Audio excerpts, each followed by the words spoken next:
Бүгін жеңіл салат жасаймыз. Бисмилля деп бастаймыз. Ең алдымен 400-450 грамм капустаны жіңішкелеп тураймыз. Сәбізді кішкене теркадан өткізіп, дәміне қарай тұз, қызыл бұрыш салып, жақсылап араластырамыз. 2 огурцыды ұзыннан 4-ке бөліп, қиғашынан видеодағыдай тураймыз. 2 помидорды огурцыдың размерінде етіп бірдей қып тураймыз.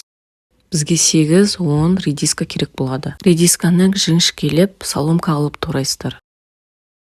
Туралған огурцы, помидор, редисканы капустаға қосамыз. Укроп пен көк жуаны майдалап турап салатымызға қосамыз.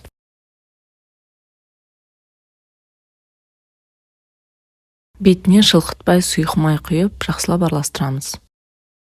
Майонезсіз көкөністерден жасалған пайдалы салат дайын. Астарыңыз дәмді болсын.